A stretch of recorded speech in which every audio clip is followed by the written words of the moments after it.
In the matter of sepulture, for instance, I could see no signs of crematoria nor anything suggestive of tombs.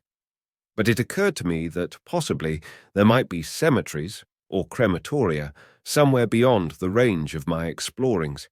This, again, was a question I deliberately put to myself, and my curiosity was at first entirely defeated upon the point.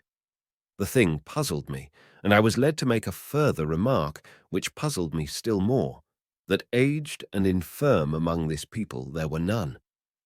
I must confess that my satisfaction with my first theories of an automatic civilization and a decadent humanity did not long endure, yet I could think of no other. Let me put my difficulties. The several big palaces I had explored were mere living places, great dining halls and sleeping apartments. I could find no machinery, no appliances of any kind. Yet these people were clothed in pleasant fabrics that must at times need renewal, and their sandals, though undecorated, were fairly complex specimens of metalwork. Somehow, such things must be made. And the little people displayed no vestige of a creative tendency. There were no shops, no workshops, no sign of importations among them. They spent all their time in playing gently, in bathing in the river, in making love in a half-playful fashion, in eating fruit and sleeping. I could not see how things were kept going. Then, again, about the time machine.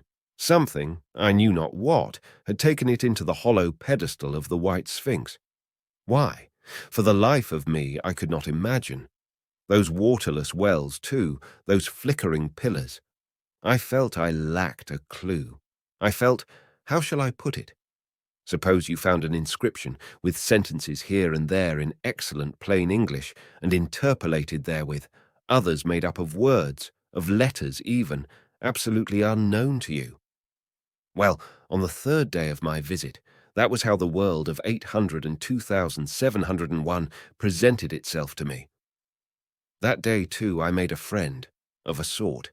It happened that, as I was watching some of the little people bathing in a shallow, one of them was seized with cramp and began drifting downstream. The main current ran rather swiftly, but not too strongly for even a moderate swimmer.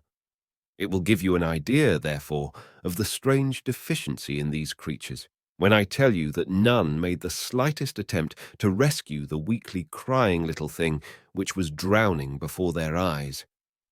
When I realized this, I hurriedly slipped off my clothes, and wading in at a point lower down, I caught the poor mite and drew her safe to land. A little rubbing of the limbs soon brought her round, and I had the satisfaction of seeing she was all right before I left her. I had got to such a low estimate of her kind that I did not expect any gratitude from her. In that, however, I was wrong.